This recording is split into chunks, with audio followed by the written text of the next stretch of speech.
vida. Así que vamos a Jeremías capítulo 28, Jeremías 28, versículo 16. El día de hoy vamos a ver el tema número 8 de la serie Falsos Profetas, un peligro que sigue latente. El título de la enseñanza del día de hoy es Los falsos profetas y la rebelión. Bueno, esta serie tenía, en un principio pensaba yo hacer unos 3, 4 temas, pero se ha estado extendiendo y creo que el Señor pues sigue hablando en nuestras vidas y estoy seguro de que lo seguirá haciendo. Hoy veremos el tema número 8 y tomamos como base Jeremías 28, 16, que dice así: Por tanto, así ha dicho Jehová, he aquí yo te quito de sobre la faz de la tierra, morirás en este año porque hablaste rebelión contra Jehová. Aquí aparece esta palabra clave, que es la palabra rebelión, la cual también aparece en el título de la enseñanza. ¿Y qué es rebelión? Quizás usted se pueda preguntar. Rebelión en el latín es la palabra rebelio y se asocia con oponer resistencia, sublevarse o faltar a la obediencia debida. La rebelión, por tanto, es un rechazo a la autoridad que puede ir desde la desobediencia civil hasta la resistencia armada.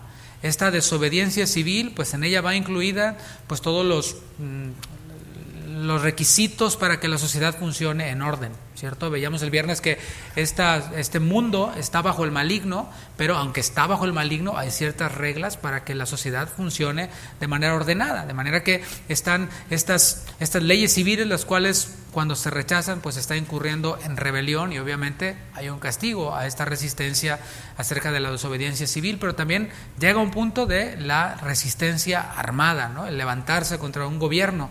En el hebreo la palabra rebelión es la palabra saurau, y significa desviarse, significa desertar, significa apostatar. Ayer platicaba con un hermano y me contaba la experiencia en su país, cómo en su país había unas personas quienes se enlistaron para hacer el servicio militar, para entrar al ejército, y resulta que cuando vieron que pues no era como que estar en hoteles 5 estrellas y todo esto, comidas de gourmet y todo, pues como que dijeron, ¿sabes qué? Mejor no, ahí muere, y desertaron. Eso es la palabra apostasía o saurau en hebreo, que es desertar, es apostatar. Vimos ya un poquito de este concepto en Deuteronomio 13. Allí aparece este concepto de desertar, de apostatar, de rebelarse. Dice Deuteronomio 13, 16: Si te incitare tu hermano, hijo de tu madre, o tu hijo, tu hija, tu mujer, o tu amigo íntimo, diciendo en secreto, vamos y sirvamos a dioses ajenos que ni tú ni tus padres conocisteis. Ahí aparece este concepto saurau, que es apostatar, que es rebelarse contra Dios, en este caso rebelarse contra Dios yendo en pos de otros dioses ajenos. Se asocia entonces con rebelión contra Dios. En la Biblia, el primero en rebelarse, no por orden cronológico en la Biblia, sino históricamente, el primero en rebelarse todos sabemos quién fue. Sabemos que fue aquel ángel lucero de la mañana, quien intentó ocupar el lugar de Dios. Y eso lo vemos en Isaías 14, 13. Este fue el primero en rebelarse contra Dios y obviamente arrastró con él a una gran parte de los ángeles. Dice Isaías 14, 13, tú que decías en tu corazón, ahí comienza la rebeldía, comienza en el corazón. Tú que decías en tu corazón, subiré al cielo, en lo alto, junto a las estrellas de Dios levantaré mi trono. Bueno, un sueño en grande, ¿no? Y en el monte del testimonio me sentaré, a los lados del norte, sobre las alturas de las nubes subiré y seré semejante al Altísimo. Comienza desde el corazón y aclaro que Dios no creó a Satanás. Dios creó a un lucero de la mañana, Luzbel, a un ángel protector, a un querubín protector, el cual desde su corazón planeó todo esto, ponerse en el lugar de Dios y arrastró consigo a otros. Satanás se rebeló contra Dios, o Luzbel se rebeló contra Dios, y esto nos sorprende seguramente. Quizás tú digas, ¿quién puede atreverse a hacer cosas semejantes? ¿Quién se puede atrever a rebelarse, a ir en contra del mismo Dios? Bueno, pues sí, Satanás. ¿Y sabes algo? Como hombres pecadores tendemos a rebelarnos contra Dios. Eso está en nuestra naturaleza.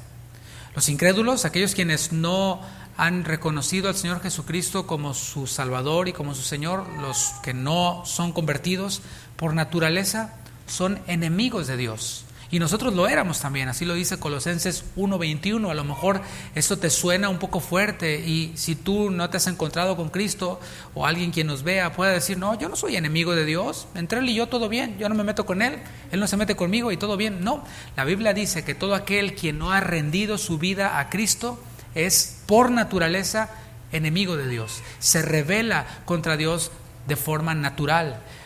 Ahora, por un lado aquí ya tenemos al príncipe de este siglo, a Satanás, quien obviamente opera, por un lado, con los incrédulos, quienes ya están bajo su dominio. ¿Qué es lo único que hace? Lo único que hace es darles cuerda, ¿no? O sea, es pues de alguna manera influir en ellos un poquito para que continúen allí en esas tinieblas, para que no les resplandezca la luz, veíamos el viernes. Y no hay mucho esfuerzo en eso. Y por otro lado, en los hijos de Dios. ¿Qué pasa con los hijos de Dios? ¿Cómo opera Satanás en los hijos de Dios? Porque sí opera. El apóstol Pablo dijo en la segunda carta a los Corintios, dijo: para que Satanás no gane ventaja sobre vosotros, pues no ignoramos sus maquinaciones. Y le está hablando Pablo, el apóstol Pablo, a la iglesia de Dios que está en Corinto. Entonces sí hay una influencia o una oposición de Satanás con los creyentes, pero con los creyentes no es tan fácil como aquellos quienes están bajo su dominio. ¿Sí me estoy comunicando? Los que están bajo su dominio, pues a través de su sistema solamente les influye un poquito, pero con los hijos de Dios ahí sí se la ve un poco más complicada. Ahí sí tiene que crear maquinaciones, crear planes. Estas maquinaciones tienen el propósito de desviarlos del camino de la obediencia a Dios. Mis hermanos, Satanás no está interesado en hacer que el que está dirigiendo la alabanza se equivoque, o que el cable de la guitarra se hizo un ruido, el diablo. No, lo que Satanás planea para con los creyentes no son esas cosas son circunstancias, son cosas cotidianas. Lo que hace Satanás es tratar de desviar a los creyentes de esta sumisión, de esta obediencia a Dios, para que vayan en contra de Dios, para que se rebelen contra Dios y le desobedezcan. Es con la palabra de Dios con la que nosotros somos santificados. Y este concepto santificación debemos de tenerlo bien claro. No es que vamos a tener una aureolita y vamos a estar así como con túnicas largas. Santificación es lo más práctico que nos podemos imaginar. Santificación es parecernos cada vez más a Cristo. Eso es santificación. Y no en lo físico, no en el atuendo, sino parecernos en carácter. Diga carácter. No confundamos tampoco el carácter con el temperamento. Todos tenemos un temperamento, unos somos un poco más acelerados, otros más tranquilos y así, otros más sentimentales. Eso es el temperamento. Pero carácter es esto que ya se va formando, cómo el temperamento se va poniendo bajo control, dominio propio. La palabra de Dios es la que va formando este carácter, el carácter de Cristo en nosotros. Eso es santificación. Y hablando de Cristo, a quien nosotros seguimos, quien es nuestro modelo, ¿qué podemos decir de Él en cuanto a este concepto de rebelión, en cuanto a este concepto de desobediencia? Todo lo contrario. Jesús fue obediente hasta la muerte y muerte de cruz. Jesús dijo: aprended de mí, que soy manso y humilde de corazón, y hallaréis descanso para vuestras almas.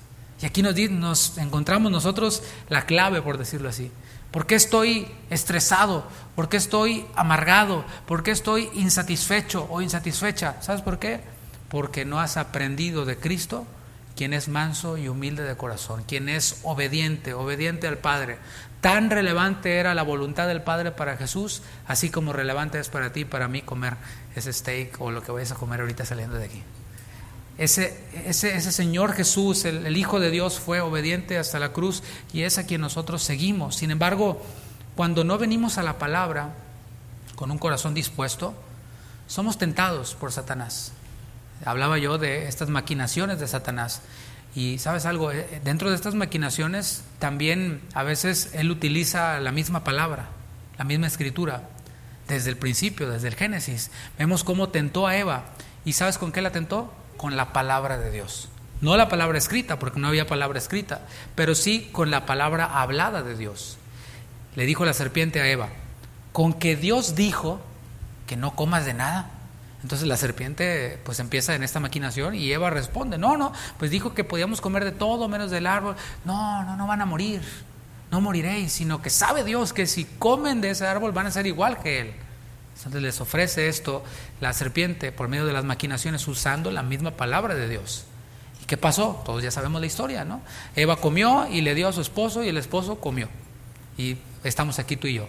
Pero el segundo Adán, que es Cristo, de quien acabo de mencionar, él fue obediente hasta la muerte de cruz. Él no sucumbió ante la tentación de Satanás. Y mis hermanos, cuando hablamos de Jesús siendo tentado, siendo probado, no estamos hablando de que Cristo pudiera pecar o pudiera fallar. Cuando unos ingenieros construyen un puente, ¿verdad? Un puente larguísimo, lo prueban, pero no lo prueban para ver si se cae, lo prueban para comprobar que está bien hecho y que no va a pasar nada. Es lo que hace, es lo que hizo Jesús cuando fue tentado en el desierto. Dice que fue llevado por el Espíritu al desierto, y allí en el desierto, después de 40 días de no comer, dice la palabra que Satanás le tentó y le dijo: si eres hijo de Dios, di que estas piedras se conviertan en pan. Mis hermanos, todos sabemos que Jesús podía hacer eso, pero él respondió y dijo: escrito está. Entonces Satanás dijo: bueno, nos ponemos bíblicos, y las maquinaciones de Satanás, ¿te fijas cómo incluyen también la escritura? Y torció la escritura usando el Salmo 91 y le dijo: bueno, tírate de aquí. Ahí dice en el Salmo 91, ¿no?, que a sus ángeles va a mandar cerca de ti para que no resbale tu pie. Entonces el Señor respondió: escrito está. Él no sucumbió ante la tentación. Pero cuando nosotros no venimos a la palabra con un espíritu dócil, dispuesto, somos tentados. Somos tentados para utilizar la palabra y respaldar nuestra desobediencia, respaldar nuestra rebelión contra Dios. No olvidemos, como dije, que Satanás usa también la escritura, y hay hombres quienes se dejan usar con Satanás. Veíamos el viernes cómo hacer equipo con Satanás para que no le resplandezca la luz del sol, la luz de Cristo a los incrédulos. Bueno, hay quienes se dejan usar por él, hacen equipo con él, hablando como de parte de Dios, para alimentar la concupiscencia del hombre, para alimentar esos deseos que van en contra de la palabra y meter así al hombre, al creyente, al camino y al terreno de la rebelión contra Dios.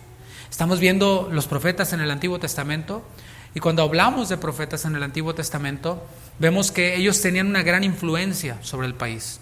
La influencia que ellos tenían nacional era una influencia poderosa. Ellos de hecho tenían una responsabilidad, la responsabilidad de guiar al pueblo. Eran algo así como el eco de la voz de Dios. Dios hablaba y ellos tenían la responsabilidad de duplicar ese mensaje que oían de Dios para con el pueblo. Así que era una responsabilidad fuerte, ¿no crees? Veamos lo que dice 2 de Crónicas, capítulo 20, versículo 20. 2 de Crónicas 20, 20. Para que veamos nada más la influencia que tenían los profetas sobre el pueblo. 2 de Crónicas 20, 20. Y cuando se levantaron por la mañana, salieron al desierto de Tecoa. Y mientras ellos salían, Josafat, estando en pie, dijo: oídme, Judá y moradores de Jerusalén, creed en Jehová vuestro Dios y estaréis seguros. Creed a sus profetas y seréis, ¿qué?, prosperados. O sea, prosperidad no es una palabra satánica, ¿eh? O sea, aquí prosperidad habla de bendición. Prosperidad, según Dios, no necesariamente tiene que ver con cosas materiales, sino tiene que ver con tener esa paz de estar caminando bajo la voluntad de Dios. Hablaba yo con alguien en la mañana y le decía: es mejor estar bajo la voluntad de Dios, dentro de la voluntad de Dios, en escasez material, que estar en prosperidad económica fuera de la voluntad de Dios. Pero bueno, hay quienes no enseñan así. Aquí lo que está diciendo el profeta, no el profeta, sino el rey Josafat, es lo que dice la palabra: creed en Jehová. Jehová es la fuente. O sea, nosotros creemos primeramente en Dios y estaréis seguros. La seguridad está en oír la palabra de Dios. Pero no se trata aquí, fíjate en este concepto, de nomás Dios y yo. No, dice después: creed a sus profetas, porque los profetas hablan de parte de Dios, duplican, repiten las palabras de Dios. Creed a sus profetas y seréis prosperados. Si quitamos a Dios de la ecuación, estamos en problemas. Pero también si quitamos a los profetas de la ecuación, pues no hay prosperidad, no hay bendición. Es lo que estamos viendo. Josafat fue el sexto rey de la casa de David. Él estaba refiriéndose a los profetas, pero si te fijas en el texto dice: creed a sus profetas, a los profetas de Dios, no a cualquier profeta. ¿Quiénes eran los profetas del tiempo de Josafat? Pues ahí, para que te des una idea, nada más y nada menos que Elías. O sea, valía la pena creer a lo que Elías dijera, ¿no? Estaba Micaías, a quien también ya hemos visto, o sea, también profetas de Dios. Sabíamos que, y sabemos que Elías y Micaías pues iban a ser profetas fieles, quienes iban a hablar tal y cual recibían de parte de Dios ese mensaje. Así de importantes eran los profetas. Ellos tenían la capacidad de bendecir al pueblo y tenían también la capacidad de desviar al pueblo, de bendecirlo guiándolo hacia la obediencia a la palabra o de desviarlos y llevarlos hacia la rebelión. Ahora, desviar al pueblo, mis hermanos, es lo más fácil del mundo. Desviar al pueblo era y sigue siendo lo más fácil del mundo. ¿Qué es lo que tenían que hacer los profetas si querían desviar al pueblo? Simplemente decirles lo que querían oír. ¿Te acuerdas que lo vimos con el mismo Micaías? No, pues ese nada más me profetiza mal. Pero los otros decían lo que ellos querían oír. Jesús lo puso de esta forma: el camino ancho. Ese camino ancho, pues es bien fácil hablarlo, es bien fácil enseñarlo. Yo ni tendría que estudiar. Si se tratara de hablar del camino ancho y de lo que ustedes quisieran escuchar, yo ni tendría que estudiar absolutamente nada. Nada más me pongo aquí a hablar y a endulzarles el oído. Fíjate lo que dice un libro hablando de esta influencia de un líder religioso. Este libro se llama Construcción Social de la Realidad. Es un libro de sociología, ¿no? Estudiando el comportamiento humano. Dice, cuando una persona respetada que tiene un rol sagrado dice algo, o sea, un sacerdote, un líder religioso, eso puede ser un poderoso legitimador. O sea, un gobierno que se basa en algún líder religioso para respaldar su discurso, ¿no? Puede ser un poderoso legitimador, aun cuando no haya una justificación racional para tal postura. El simple hecho de que una persona, y eso lo reconoce el mundo, por eso me lo traje, el mundo reconoce que hay líderes religiosos que son de influencia en la sociedad, que son de influencia en el pueblo. Y dice aquí, aunque no tenga ningún sentido ni justificación racional aquella postura que están planteando. Vamos con los textos base. El profeta Jeremías ya había descrito cómo era la condición de los profetas de su época. Esto lo vimos en Jeremías 23. Ya vimos que la condición de Jerusalén, la condición de Judá, era crítica. El rey Joacim y el pueblo rechazaron abiertamente todas las reformas que trajo el rey Josías, el rey previo. Rechazaron todas las reformas, se volvieron a la adoración de Baal. Vimos que estaban los profetas de Baal, pero había profetas de Jehová que profetizaban en nombre de Baal y que daban el mismo discurso que Baal. Bueno, ellos obviamente se dejaron guiar por esos profetas quienes profetizaban en nombre de Jehová, pero el mensaje de Baal, y llegaron hasta la adoración a Baal, y eso está en 2 de Reyes 24, 3 al 9. Ahora, cuando el pueblo se desvía y se va en pos de otros dioses, ¿qué crees que ocurre? Ocurren consecuencias. Nosotros creemos en que Dios es amor. ¿Cuántos dicen amén? Dios es amor, sí, pero también Dios es justo. Dios es justo y Dios no deja sin castigo al culpable. No dará Él por inocente al culpable. ¿Cuál fue la consecuencia de que el pueblo de Dios rechazara las reformas del rey Josías y que se volvieran hacia la adoración a Baal? La consecuencia fue que 11,000 ciudadanos de Babilonia fueron deportados. 11,000 ciudadanos de Israel fueron deportados hacia Babilonia, junto con el rey Joaquín, el hijo de Joacim. El texto que leímos ahí en Jeremías 28 nos coloca bajo el reinado de Sedequías. Él era el rey de Judá.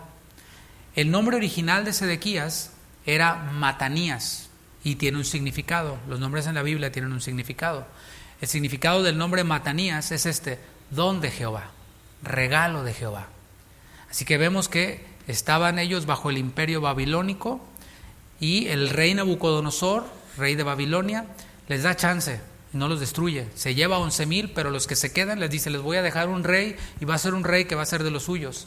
Y el mismo rey Nabucodonosor lo coloca como rey a este rey llamado Matanías, don de Jehová, al cual le cambia el nombre por Sedequías, que significa, ¿sabes qué? La justicia de Jehová. ¿Qué tal? De ser el don de Jehová a ser la justicia de Jehová. Yo te pregunto, ¿cuál quieres? ¿El don de Jehová o la justicia de Jehová? Yo quiero el don. Uno de los principales desafíos de Sedequías, ya estando bajo el gobierno, pues fue armar su gabinete. Porque, piénsalo, habían 11,000 fuera, él estaba en un pueblo bien emproblemado, bajo el imperio de Babilonia. Su autoridad inmediata era el rey Nabucodonosor, un rey pagano, babilónico. Y el problema para él, las consecuencias para él, o los desafíos, quiero decir, para él, eran el armar su gabinete. ¿Por qué? Porque no tenía de dónde echar mano. Si vamos a 2 de Reyes 24, versículo 14, vamos a ver que no había personas capacitadas, no había personas disponibles para formar su gabinete, para tomar consejo. Dice 2 de Reyes 24, 14, y llevó en cautiverio a toda Jerusalén, a todos los príncipes, subraya eso, y a todos los hombres valientes, hasta 10,000 cautivos, y a todos los artesanos y herreros, no quedó nadie excepto los pobres del pueblo de la tierra. ¿Qué te parece? Así que cuando Sedequías trata de armar su gabinete, dice, pues no hay nada, no hay príncipes, no hay valientes, nomás había unos cuantos ahí pobres, ¿no? La situación para él era difícil, porque mira, cuando no hay decisiones que tomar, pues ¿para qué quieres consejeros? ¿Cierto? Cuando todo está bien, dices, no necesito consejo de nadie porque yo ya sé qué es lo que tengo que hacer. No necesitas consejo para ir a tu trabajo porque ya sabes qué ruta tomar, por ejemplo, ¿no? Pero la situación de Israel era crítica. Ellos estaban ante la decisión, por ejemplo, de nos enfrentamos a Babilonia y echamos mano de Egipto para enfrentarlos, o nos sujetamos al imperio de Babilonia. ¿Qué hacemos? Para tomar esta decisión, ya que no había sabios, no había príncipes, no le quedaba de otra al rey Sedequías que escuchar a los profetas. O sea, ya era de un asunto político a un asunto religioso. A los únicos que tenía era a los profetas. El problema es que en aquel tiempo los profetas pues no eran muy buenos, que digamos. Ya lo vimos en el capítulo 23 de Jeremías. Los profetas más populares de aquel tiempo motivaban al pueblo. Ellos les hacían sentir que si no habían sido llevados deportados o cautivos a Babilonia, era porque eran muy buenos. No, miren, a ustedes Dios los ama tanto que no los deportaron a Babilonia, se quedaron aquí. Ese era el mensaje de los profetas más populares de aquel tiempo, de los cuales tendría que echar mano Sedequías. Ellos les decían, miren, Dios los ama tanto que no se los llevó cautivos a Babilonia. Ellos les hacían sentir que el templo era sinónimo de la bendición de Dios. El templo permanece en pie y no serán destruidos. Ustedes son indestructibles. ¿Por qué? Porque el templo sigue allí y Dios pues no puede ser destruido porque Él habita ahí en el templo. Y esto, mis hermanos, es algo que no ha cambiado. Es un mensaje popular hasta el día de hoy. Si no te va tan mal como a otros, pues es porque eres una buena persona. Es un mensaje que prevalece, ¿no? Mira nada más, muchos dicen, ¿no? ¿Cómo soy? ¿Cómo vivo? Hago lo que me da la gana, ni me congrego. Mira, hago lo que me da la gana y no me va tan mal. Dios me ama. A otros Dios les dice que se congreguen. A otros Dios les dice que se sujeten a sus maridos. A otros Dios les dice esto y aquello. Pero a mí no, porque yo soy la consentida de Dios, dicen algunas hermanitas por ahí, ¿no? A otros les va rete mal, pero no, mira, yo como soy, así como soy, así Dios me ama, porque yo soy el consentido del Señor. Yo soy bien especial, yo soy inquebrantable. Los profetas más populares de aquel tiempo, pero no solo eso, los hechiceros y los agoreros enseñaban que no era necesario corregir nada en sus caminos. ¿No te suena familiar esto? No necesitas corregir nada, todo está bien. Solamente haces poor decisions de vez en cuando, pero todo bien, no necesitas cambiar nada. Ellos enseñaban que no tenían que servir a Babilonia. Y es interesante que tanto los profetas como los agoreros y como los hechiceros les motivaban a esto. No, nosotros no tenemos que servir a Babilonia, para nada. Solamente basta con que echemos mano de cualquier recurso para triunfar, incluso pedir ayuda a Egipto. Era un mensaje de el fin justifica los medios. Si es por tu bien, si es por tu prosperidad, no importa lo que hagas, no importa que vayas en contra del gobierno, no importa que transgredas la palabra, si el fin es bueno, pues vale la pena el medio que sea. Esto es lo que enseñaban los agoreros, los hechiceros, pero también los profetas, algunos de ellos, los más populares. Ellos enseñaban que aquellos utensilios que se llevaron los de Babilonia los utensilios del templo, se los llevaron a Babilonia. Ellos decían, van a regresar los utensilios, vamos a triunfar, vamos a prosperar. ¿Arrepentirse? No, triunfar.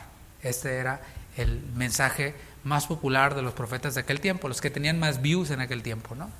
Y esto es algo que tampoco ha cambiado. Sigue siendo popular ese discurso de te vas a levantar, todo lo que has perdido, todo lo que se te ha ido va a volver y todo volverá a ser como antes, así como lo soñaste antes, solo échale ganas, mi campeón. Es un mensaje que no ha cambiado hasta el día de hoy. Y vamos a ver ahora en el capítulo 28, ahora sí, la aparición de un profeta, pero vamos a ponerle profeta entre comillas hasta aquí, ¿no? Un profeta de estos, de los que tenían este mismo discurso, y vamos a analizar su mensaje, vamos a analizar su actitud, vamos a analizar su encuentro con el verdadero mensaje de Dios en ese tiempo, y vamos a analizar también su final, vamos a observar su final. Leamos Jeremías 28, versículo 1. Aconteció en el mismo año, en el principio del reinado de Sedequías, rey de Judá, en el año cuarto, en el quinto mes, que Ananías, hijo de Azur, ahí está el personaje que vamos a ver, profeta que era de Gabaón, me habló en la casa de Jehová delante de los sacerdotes y de todo el pueblo, diciendo, así habló Jehová de los ejércitos, Dios de Israel, diciendo, quebranté el yugo del rey de Babilonia. Dentro de 2 años haré volver a este lugar todos los utensilios de la casa de Jehová que Nabucodonosor, rey de Babilonia, tomó de este lugar para llevarlos a Babilonia. Y yo haré volver a este lugar a Jeconías, hijo de Joacim, rey de Judá, y a todos los transportados de Judá que entraron en Babilonia, dice Jehová, porque yo quebrantaré el yugo del rey de Babilonia. Y todos, amén, aleluya. Ananías estaba afirmando su mensaje con toda seguridad. Y esto es algo que vemos aquí, ¿no? La pregunta es, ¿en qué se basaba Ananías para dar este mensaje con tanta seguridad? Y cuando vemos la historia universal, que por cierto concuerda con la Biblia, porque la Biblia es inspirada por Dios, hemos visto que no nos dice cuentitos, sino que los personajes que aparecen aquí son personajes que la historia respalda. Hubo un reino de Babilonia, hubo un rey llamado Nabucodonosor, y cuando nosotros vemos la historia en paralelo, nos damos cuenta de que en este tiempo Nabucodonosor no tenía una muy buena relación con otras naciones. Había otras naciones que tenían bronca con Nabucodonosor, y seguramente Ananías pues andaba checando los diarios, las noticias, y vio que Nabucodonosor pues tenía problemita por aquí con una nación y con otra. Hizo su matemática y dijo, seguramente este rey y este otro rey se van a unir, el pueblo de Israel se le une a estos otros reinos, le dan en la torre a Nabucodonosor y todo vuelve a ser como antes. De allí saca su profecía, seguramente Ananías, por eso lo da con tanta seguridad. Sin embargo, Ananías decía que Dios le había dicho esto. O sea, no decía, a mí se me hace, yo calculo que esto va a ser, no. Él calculó, vio y luego dijo, Dios me dijo. Él dijo que el yugo de Babilonia sería quebrado. Él dijo que los utensilios que se llevaron los babilonios regresarían a su lugar de origen. Él dijo que el rey de Judá y los deportados iban a volver. E incluso se aventuró a dar un lapso de 2 años. Dijo, en 2 años así va a ser. Y eso, mis hermanos, era precisamente lo que el pueblo quería oír. Era un pueblo que había gozado de una gloria que le dio David, Salomón, ¿sí? Y que ahora estaban en problemas, estaban bajo el yugo de Nabucodonosor. Les vendría de maravilla que todo volviera a la normalidad, que todo volviera a ser de gloria como era antes, que todo esto venía pues como anillo al dedo, era lo que todos deseaban. Y esta transmisión del mensaje de este profeta Ananías tuvo que ser sazonada con efusividad, ¿no?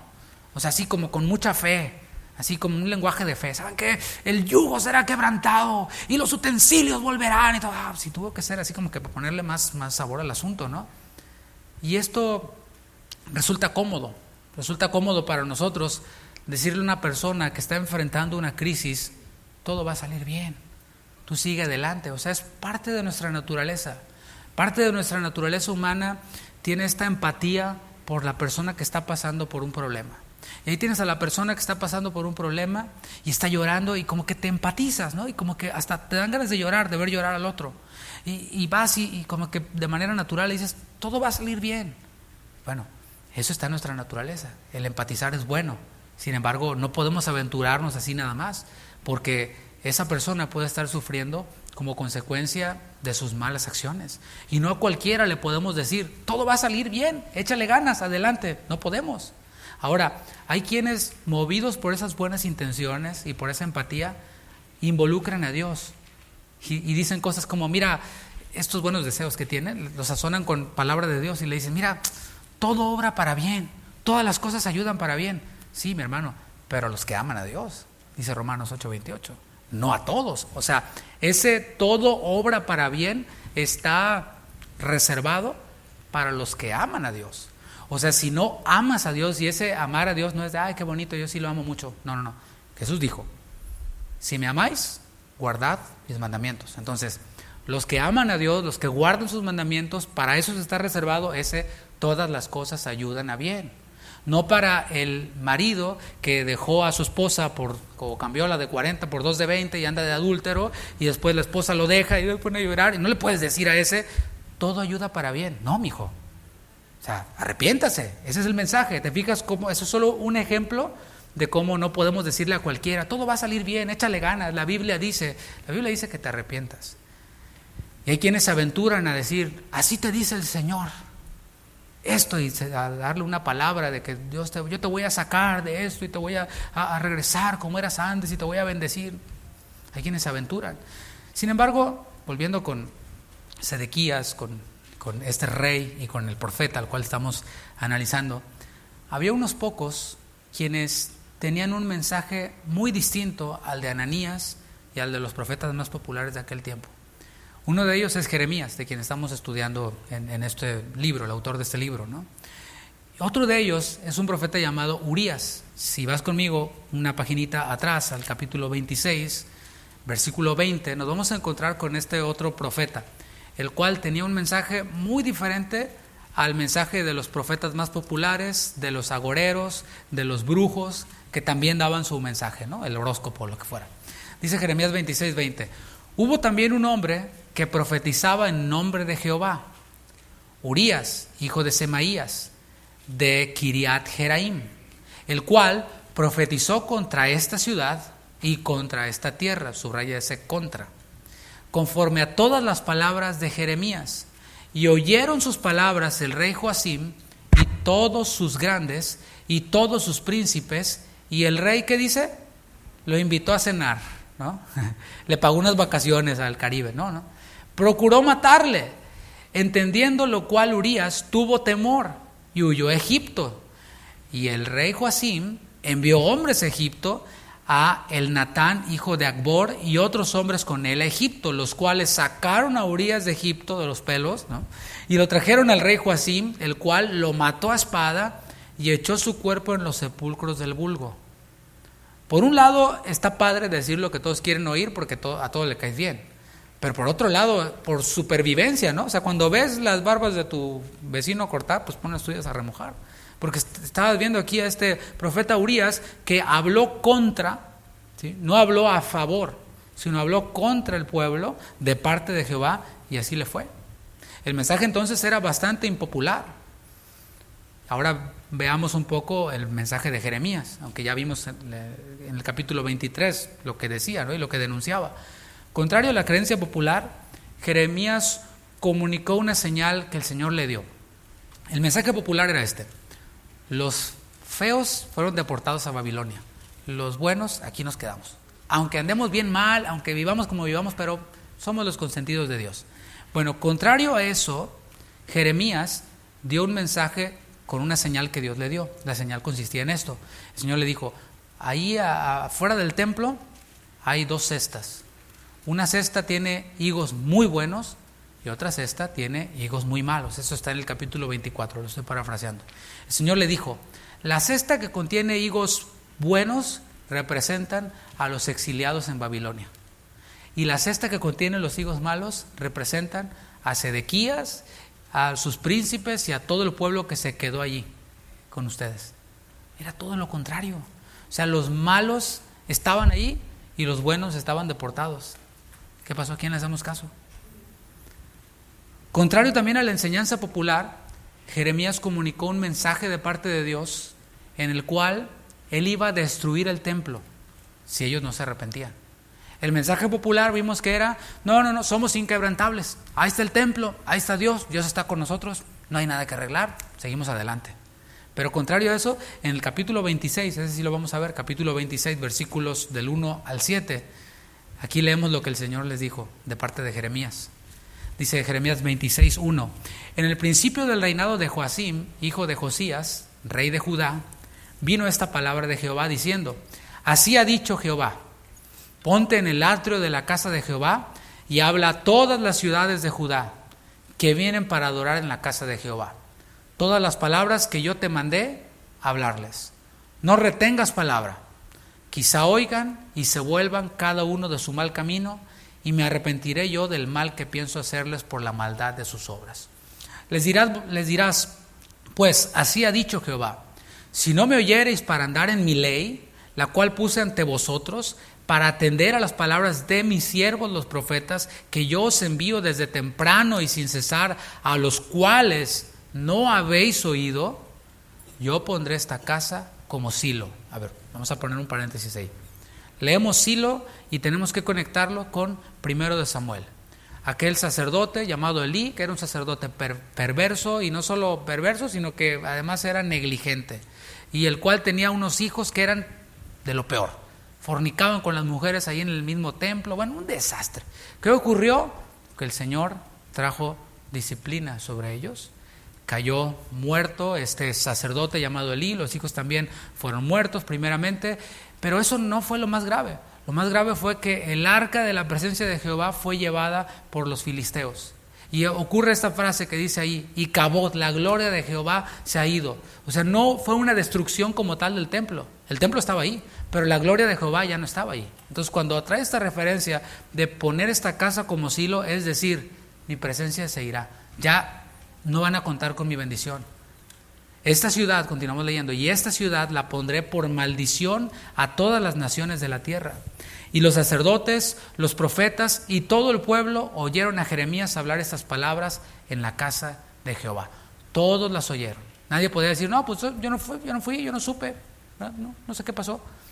En ese momento, mis hermanos, el pueblo de Dios estaba bajo la longanimidad de Dios.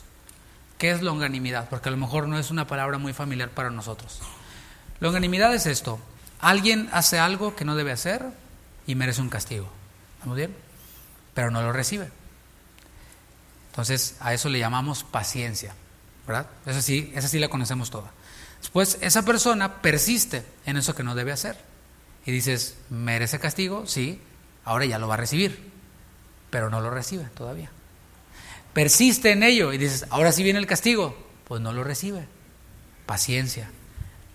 Persiste en ello y el castigo todavía no llega. Bueno, a todo eso se le llama longanimidad.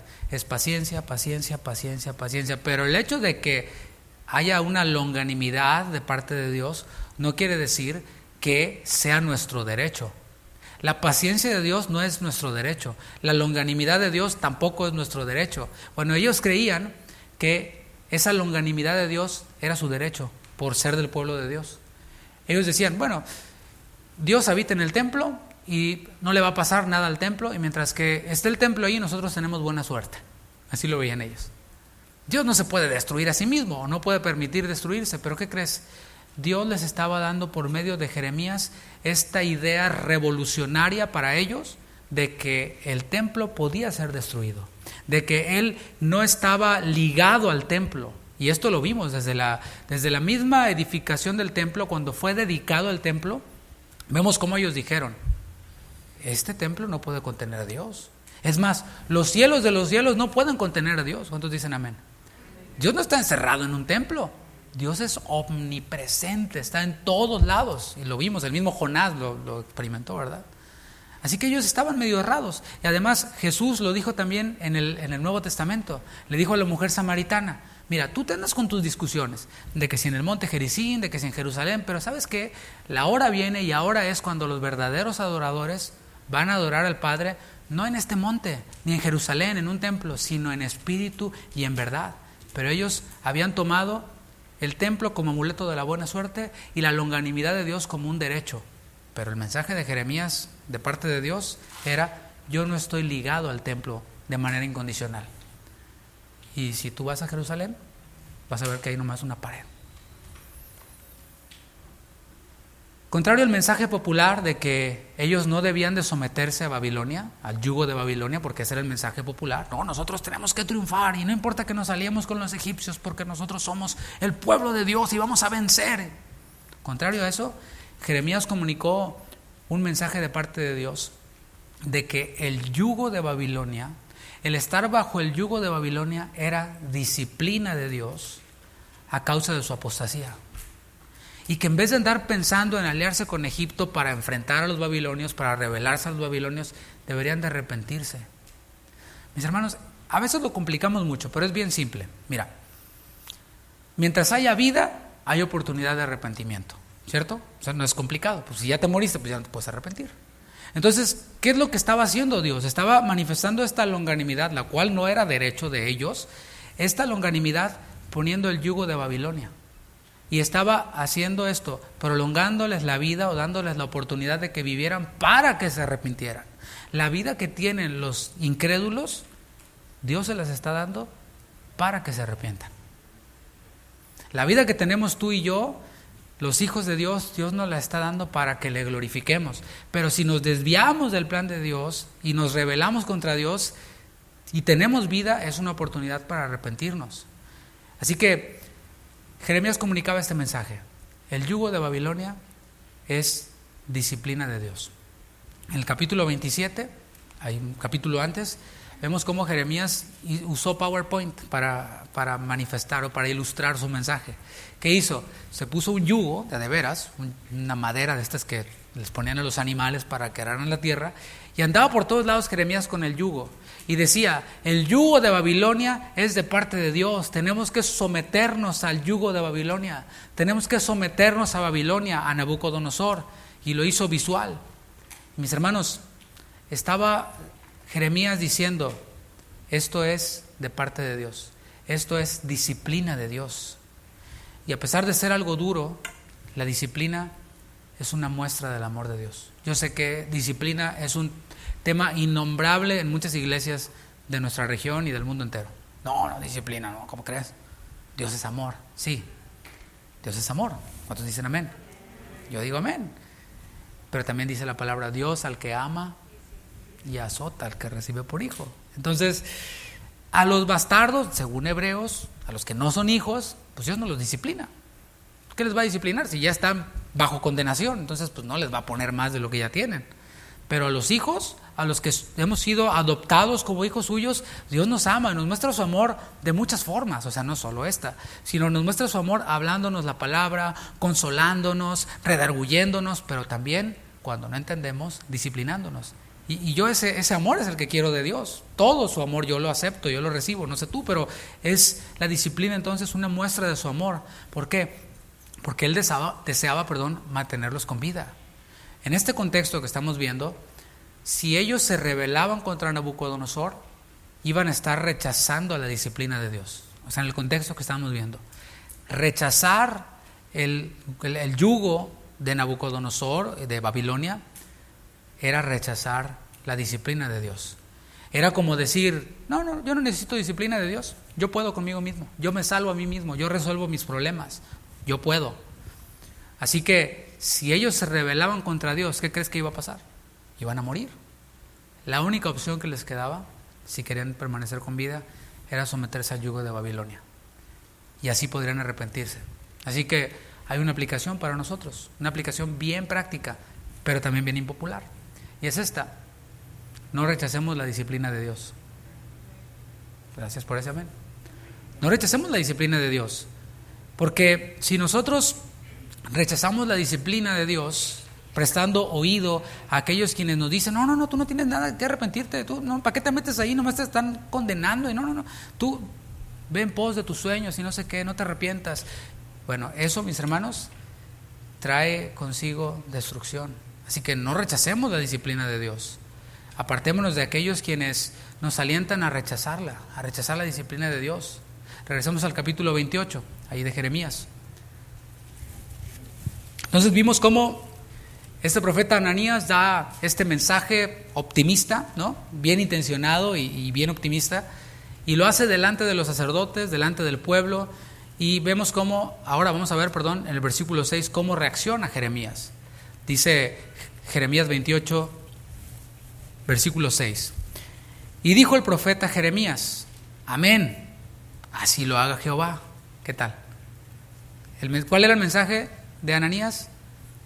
El yugo será quitado, los utensilios serán devueltos y la gloria volverá, ¿no? Pues Jeremías dice: amén, así lo haga Jehová.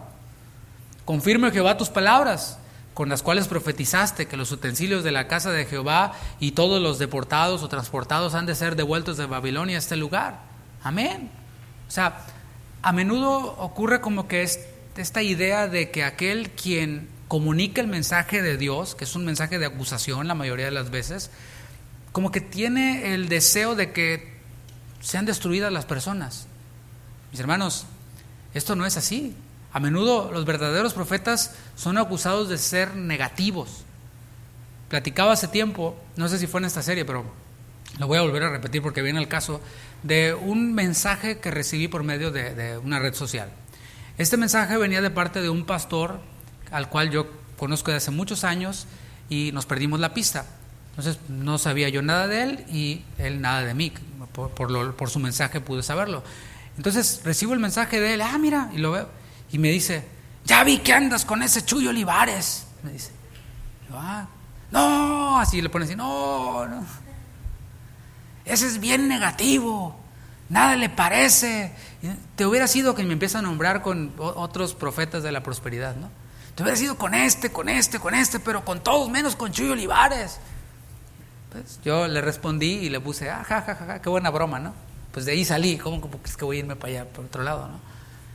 Y mis hermanos, esa es la idea que muchos tienen, que los que predican la palabra de Dios tal y como es, son personas negativas, amargadas, aguafiestas, que no nos dejan cumplir nuestros sueños y que les desean el mal a otros. Mis hermanos, aquí vemos que no es así. Jeremías hubiera deseado que la profecía de Ananías fuera cierta. O sea, yo también en mis buenos deseos quisiera que este 2020 que pasó hubiera sido el año de la bendición, pero pues fue el año de la pandemia y de la crisis y de muerte para muchos. Yo quisiera decirte, ¿sabes qué? Mira, va a venir de aquí en adelante pura bendición, pura prosperidad, pura salud, y mira, te va a llover, así los dólares te van a llover del cielo, así. Yo quisiera decir eso, pero pues no sé, yo voy a la palabra y la palabra dice otra cosa. Jeremías hubiera deseado entonces que la palabra de Ananías fuera cierta, pero Dios estaba hablando otra cosa. La palabra del Señor, mis hermanos, no se basa en nuestros buenos deseos. No se basa en eso. Yo tengo mis buenos deseos, pero está la palabra. Y la palabra no se basa en mis buenos deseos. Tampoco la palabra se basa en un pensamiento mágico, de que basta con que hay que desear algo mucho para recibirlo. Mis hermanos, o sea, ya hasta los del mundo están descubriendo que eso no es cierto. O sea, yo ya he deseado muchas veces estar arriba de un Tesla y todavía no lo tengo, ¿verdad? Yo creo que usted también ya deseó muchas de esas cosas y todavía no las tiene. O sea, es ilógico, no tiene sentido, como decía este libro de sociología. La palabra del Señor no se basa en los buenos deseos. Debemos de probar las profecías, y es lo que hace Jeremías. Versículo 7 dice: con todo eso, o sea, después de que dice amén, ojalá tus buenos deseos fueran realidad, con todo eso, oye ahora esa palabra que yo hablo en tus oídos y en los oídos de todo el pueblo. Los profetas que fueron antes de mí y antes de ti en tiempos pasados, y está hablando de profetas verdaderos, ¿no? Profetizaron, fíjate bien lo que profetizaron: guerra. Pregunta, ¿vino la guerra? Se cumplió. Aflicción, pues ahí estaban en la aflicción. Y pestilencia contra muchas tierras y contra grandes reinos. El profeta que profetiza de paz cuando se cumpla la palabra del profeta, será conocido como el profeta que Jehová en verdad envió. Mis hermanos, como le dije, yo tengo muy buenos deseos. Yo no deseo otra pandemia, pero Jesús lo dice: oiréis de guerras y rumores de guerras, de hambres, de destrucción, pero todavía no viene el fin. Eso nomás es el principio de dolores. Yo quisiera decir otra cosa, pero eso dice la palabra. Y los profetas de aquel tiempo profetizaban guerra, aflicción, pestilencia contra muchas tierras y contra grandes reinos. Ese era el mensaje. Pero el versículo número 9 nos transporta de ahí de Jeremías hasta Jesucristo. No olvidemos que no se trata de Jeremías, de Ananías, de Sedequías, se trata de Cristo. La Biblia se trata de Cristo, lo veíamos el viernes. Entonces aquí él está diciendo: el profeta que profetiza de paz. ¿De quién está hablando? Desde que fue anunciado, admirable, consejero, Dios fuerte, Padre eterno, príncipe de... O sea, ese profeta que profetiza paz es Cristo. Cuando se cumpla la palabra del profeta, y no solo su palabra, sino su obra en la cruz, será conocido como el profeta que Jehová en verdad envió. No hay prosperidad, no hay bendición, no hay paz fuera de Cristo. ¿Está claro eso? Y eso es precisamente lo que vimos en la enseñanza número 4 de esta serie, con base en Deuteronomio 13. O sea, en cuanto a probar, el profeta que el Señor envió es Cristo, por excelencia. Pero cuando se trata de un profeta que dice que algo va a pasar, bueno, hay que probarlo. ¿Se cumple? Es profeta de Dios. ¿No se cumple? No fue enviado por Dios y hay que apedrearlo, nada más que a nosotros ya no nos aplica la ley, ¿verdad? Dios se encarga de ellos, lo vamos a ver. No se trata de lo bien intencionada que sea una enseñanza. O sea, no estoy diciendo que todos los que predican ese tipo de enseñanzas sean diablos o demonios o que tengan... No, tal vez sean bien intencionados, pero de eso no se trata. No se trata de que la enseñanza sea bien intencionada, sino de que se cumpla, que la profecía se cumpla. ¿Cómo lo aplicamos esto? Porque, por ejemplo, ahorita yo no estoy prediciendo el futuro. O sea, no estoy dando una profecía de esto va a pasar en 1 año o en 2 años, aunque a lo mejor a usted le encantaría. Pero el tema es de que si se cumple, tiene que ver con si concuerda con todo el consejo de Dios. No es la buena intención, sino si la enseñanza concuerda con todo el consejo de Dios. ¿Por qué digo esto? Porque mira, tienes a alguien aquí quien está practicando el pecado. Debemos de diferenciar eso, ¿no? Una cosa es caer en pecado, ser tentados, caer, arrepentirnos, y otra cosa es practicar el pecado. ¿Sí se ve la diferencia? Tú, varón, de vez en cuando te echas una cascarita, ¿no? 2, 3 patadas y ya te duele todo, ¿no? Andas al otro día todo dolorido.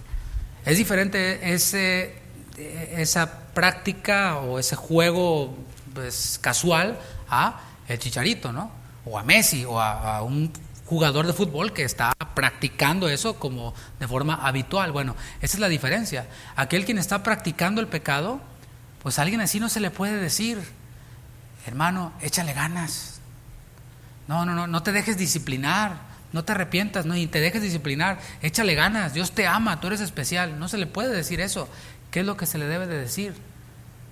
Hacer mis buenas intenciones a un lado y decirle: mira, estás como estás porque Dios te está disciplinando, y esa es muestra de su amor, porque si no te ha eliminado de esta tierra el Señor es porque te está dando oportunidad de que te arrepientas, así que arrepiéntete. Eso es.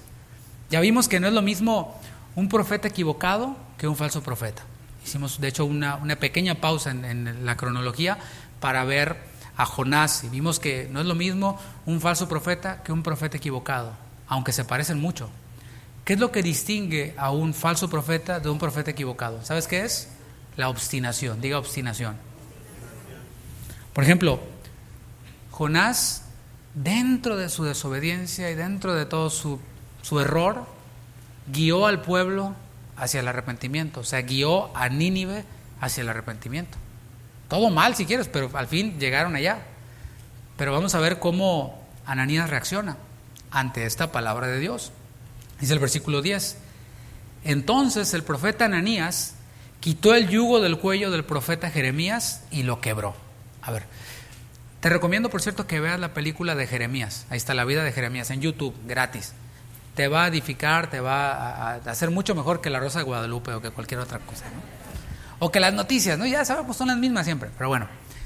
El punto es de que en la película, nosotros lo leemos aquí, el profeta Ananías quitó el yugo del cuello del profeta Jeremías y lo quebró.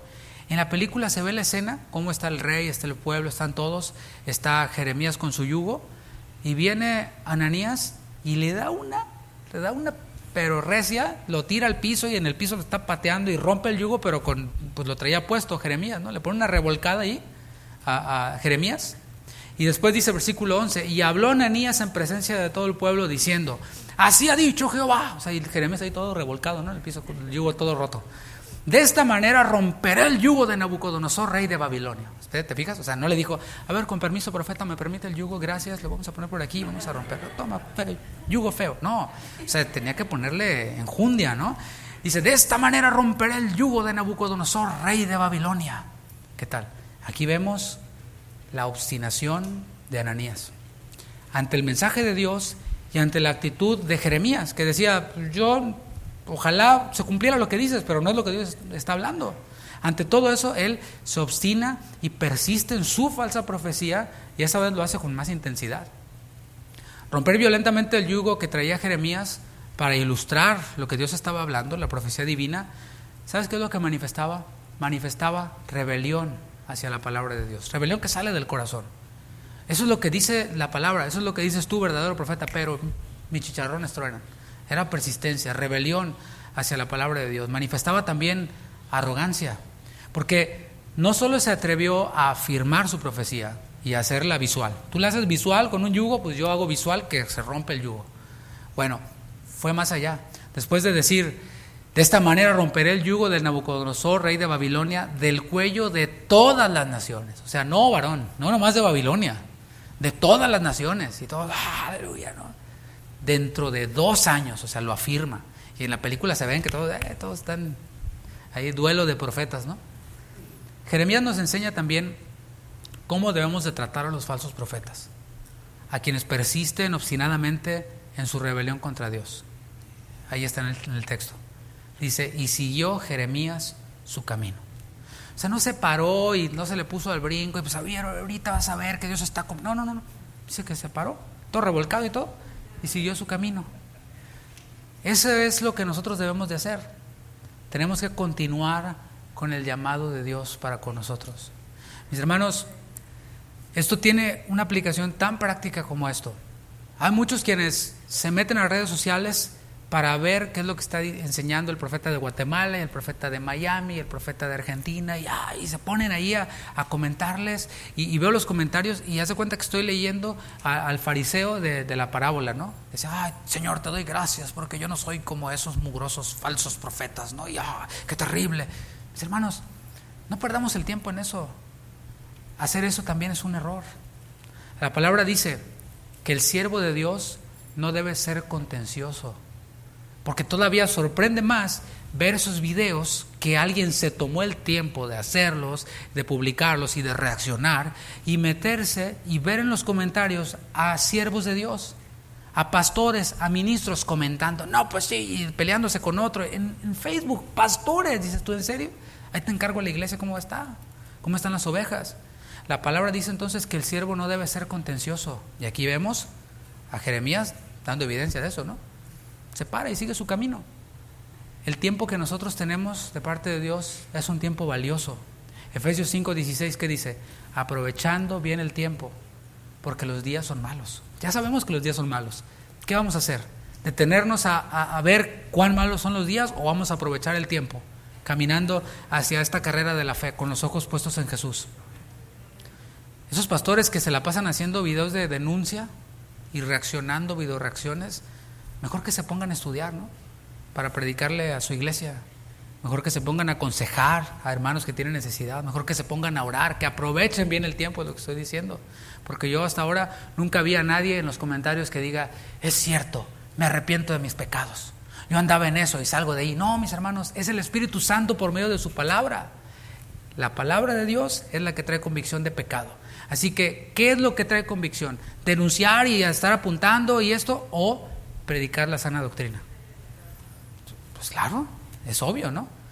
Y el apóstol Pablo le dijo a Timoteo, en 1 Timoteo 4:13, entre tanto que voy, ocupa tu tiempo, ocúpate en andarte metiendo en redes sociales, haciéndote un video, 3 videos al día y para monetizar y reaccionando para que todos te exalten, como usted sí es el paladín de la sana doctrina. No, dijo, entre tanto que voy, ocúpate en la lectura, la exhortación y la enseñanza. No descuides el don que hay en ti, que te fue dado mediante profecía con la imposición de las manos del presbiterio. Así que todos vamos a dar cuentas de lo que hicimos con nuestro tiempo. Y los ministros también. A ver, mijo, te la pasas hasta ahí nomás haciendo tus videitos para que te aplaudan.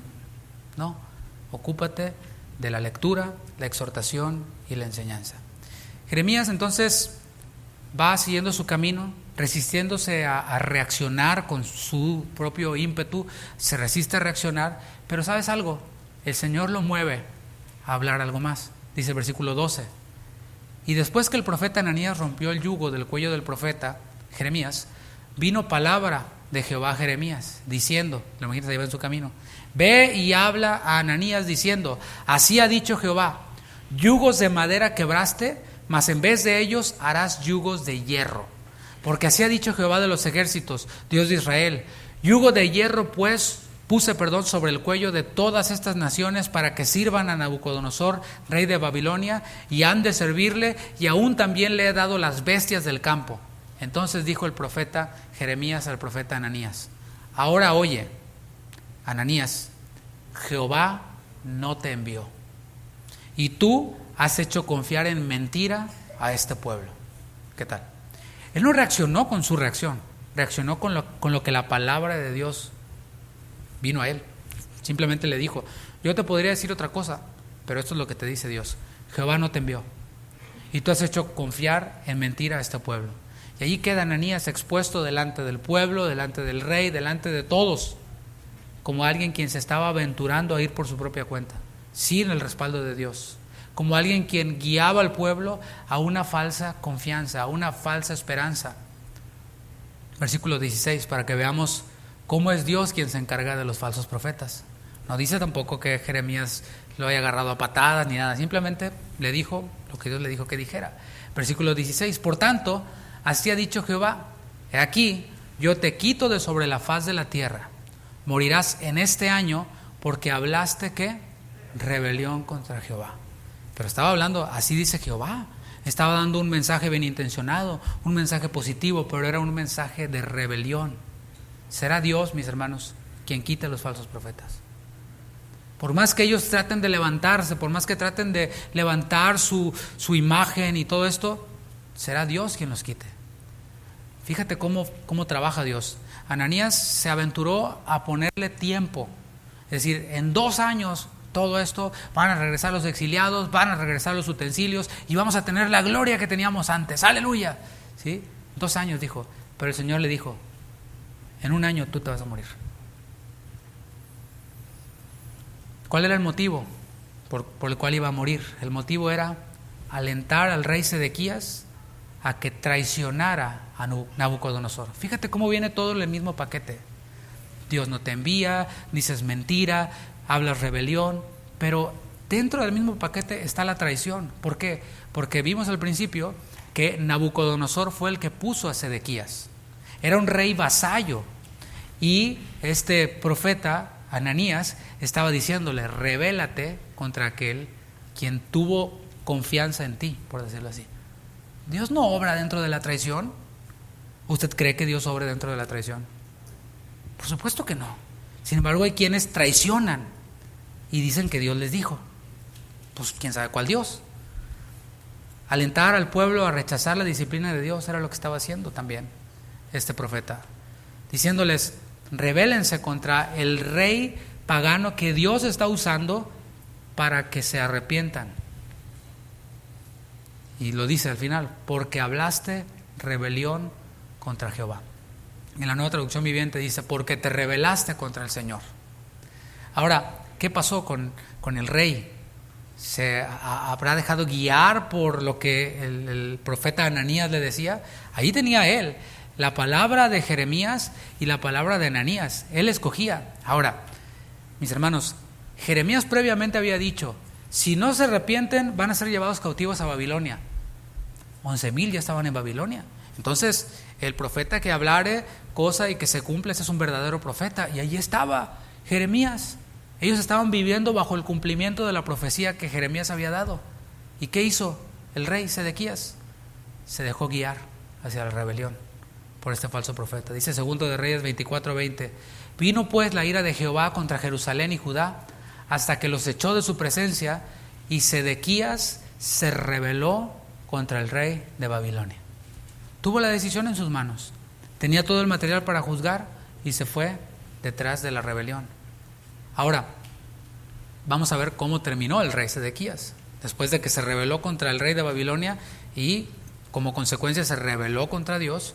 Dice 2 de Reyes 25:6: preso pues el rey, le trajeron al rey de Babilonia en Ribla y pronunciaron contra él sentencia. ¿Te imaginas? Sedequías, alentado por este mensaje optimista, se aventura a rebelarse contra el rey y lo capturan. Y ahí está delante del rey Nabucodonosor. Y Nabucodonosor diciéndole: ¿qué onda? Pues yo te puse, yo confié en ti y me traicionaste. Versículo 7: degollaron a los hijos de Sedequías en presencia suya. Y a Sedequías le sacaron los ojos, y atado con cadenas lo llevaron a Babilonia. ¿Qué tal? Puro éxito, ¿no? Ahora, ¿qué pasó con Ananías? Porque obviamente, como dijimos al principio, el profeta tiene la responsabilidad de guiar al pueblo hacia la obediencia a Dios, hacia el arrepentimiento, o de desviar al pueblo. ¿Y qué pasa? ¿Qué pasó con Ananías? Regresemos a Jeremías 28:17. Y en el mismo año murió Ananías en el mes séptimo. Mis hermanos, hemos visto que la prueba más básica para un profeta es que se cumpla lo que profetizó. Jeremías ya profetizó el cautiverio a Babilonia, se estaba cumpliendo. Ahora profetiza que Ananías en un año iba a morir, cuando él dijo que en 2 años todo iba a volver a la normalidad, y muere en un año. Se está cumpliendo, se cumplió lo que profetizó Jeremías. Y para concluir, me gustaría concluir usando el bosquejo del verdadero profeta, recordando las primeras enseñanzas. El bosquejo de un verdadero profeta consta en acusar. Y esto es lo que hemos estado haciendo. Quizás tú digas: ay, otra vez acusación. Sí, porque mis hermanos, yo creo que todos tenemos algo en lo cual el Señor nos ha hablado en esta enseñanza. A lo mejor estamos como el pueblo de Israel, confiando en otros dioses, diciendo: sí, Jehová, ahí es el templo, ya cumplí, ahí la iglesia, pero el resto del tiempo los otros dioses, o en mis recursos. A lo mejor estamos así, y esa puede ser la acusación para algunos aquí en este momento. A lo mejor la acusación para algunos, para ti, es estar escuchando las voces de falsos profetas, los cuales te alientan para rebelarte contra aquello que Dios está usando para disciplinarte. Claramente vemos en la Escritura que la disciplina de Dios se manifiesta, por ejemplo, en enfermedad. Lo vimos en la primera carta de los Corintios. Por no discernir al cuerpo de Cristo, por tomar la cena indignamente, algunos están enfermos, ¿sí o no? Disciplina de parte de Dios. Entonces, no siempre la enfermedad viene de parte del diablo. No siempre es una prueba: ay, el diablo me está atacando. No, mijo, es disciplina de Dios. No confundas la gimnasia con la magnesia. Es disciplina de Dios. Ahora, si todavía no te mueres, pues es porque tienes, aunque enfermedad, pero tienes sobre ti la disciplina de Dios. ¿Cuál es la solución? Arrepentirse. Pero hay quienes dicen: no, yo te sano en el nombre de Jesús y te declaro sanidad en nombre de Dios, ¿no? Bueno, apaguemos esas voces. Pueden ser profetas, pero pueden ser personas. No, usted no reciba lo que le dicen ahí en su iglesia, mejor véngase para acá. Líbrenos Dios. Y lo decía en la primera reunión, lo repito: líbrenos Dios de recibir personas quienes vienen disciplinados de otras iglesias, y que lo recibamos aquí. No, véngase mi hermano aquí ahorita, póngase a predicar y póngase a enseñar. Y también que Dios libre a los pastores que reciben a personas que se van de aquí sin ser disciplinadas o sin aceptar la disciplina. Todos tenemos una responsabilidad en esto. Así que no escuchemos las voces de falsos profetas que nos alientan a rebelarnos contra aquello que Dios usa para disciplinarnos. Estamos perdiendo demasiado tiempo en ver lo que los falsos profetas están enseñando. Esa puede ser otra acusación. A mí, no te creas, el Señor también me da. Y a veces yo he tenido que arrepentirme y decirle, Señor, perdóname porque estoy perdiendo el tiempo en eso, en ver lo que está enseñando el profeta de Miami, el profeta de no sé dónde. Es tiempo que no regresa, es tiempo valioso que puedes utilizar en vez de ver lo que enseñan, en salir con tu familia o en lavar tu coche, algo más relevante, ¿no? Que estar viendo esas cosas, lo mismo. Invito a que se ponga de pie porque el bosquejo incluye acusar, pero también incluye un llamado al arrepentimiento. Ese llamado al arrepentimiento consiste en que depositemos toda nuestra confianza en el Señor. No nos valgamos de recursos que quizás tengan buena intención, pero que contradigan la palabra de Dios. Confiemos única y plenamente en Él. Confiemos única y plenamente en sus profetas verdaderos. Ok, si ya encontraste un lugar en donde te hablan la palabra tal y como va, pues creed en sus profetas y seréis prosperados. No escuchemos ni perdamos el tiempo en discusiones inútiles de que si esto y que si aquello, sino dejemos que sea el Señor quien se encargue de los falsos profetas, dejemos que sea el Señor quien nos guíe y que vayamos nosotros en ese camino de la santificación. Y finalmente hay una advertencia. La advertencia es que si no hacemos todo esto, lo único que nos espera es más dolor, destrucción, insatisfacción, estrés, falta de paz. Pero mis hermanos, el Señor todo lo deja claro. Deja la mesa servida de su palabra y somos nosotros quienes venimos y somos alimentados y llenos por ella. Vamos a orar. Señor, gracias. Gracias porque en tu palabra tú nos adviertes, en tu palabra tú nos reprendes, nos exhortas y hasta nos disciplinas cuando persistimos. No queremos ver tu longanimidad y tu paciencia como un derecho. Señor, el único derecho que recibimos por gracia fue ser llamados tus hijos. Y como tus hijos tú nos formas, nos enseñas, nos disciplinas, nos corriges. Señor, te pedimos por todos aquellos verdaderos ministros, profetas, maestros de tu palabra que han decidido hablar únicamente lo que tú estás hablando, sin importar que sea popular o no. Por todos aquellos ministros fieles que no están en búsqueda de ser populares, sino de ser fieles. Fortalécele, Señor. Fortalece a todo aquel ministro quien se está ocupando de la lectura, la exhortación y la enseñanza. Fiel. Bendícele, Señor. Y a nosotros, danos sabiduría para evaluar y juzgar las profecías y ver realmente lo que tú estás hablando, que concuerde con todo el consejo de Dios, con todo tu consejo, con todo el contexto de tu palabra. Siempre, Señor, habrá espacio para el arrepentimiento en nuestras vidas. Siempre habrá algo de lo que nos hemos de arrepentir. Pues como decía Pablo, no que lo haya alcanzado ya ni que ya sea perfecto. Pero una cosa hago, prosigo a la meta, al supremo llamamiento de Dios que es en Cristo Jesús. Señor, no queremos rebelarnos contra ti. Queremos ir en pos de la obediencia a ti, de la obediencia a tu palabra. Gracias, Señor, en el nombre de Jesús. Amén. Amén. Mis hermanos, que el Señor les bendiga. Que tengan un feliz domingo. Salude a alguien allá atrás de usted, dígale que Dios te bendiga.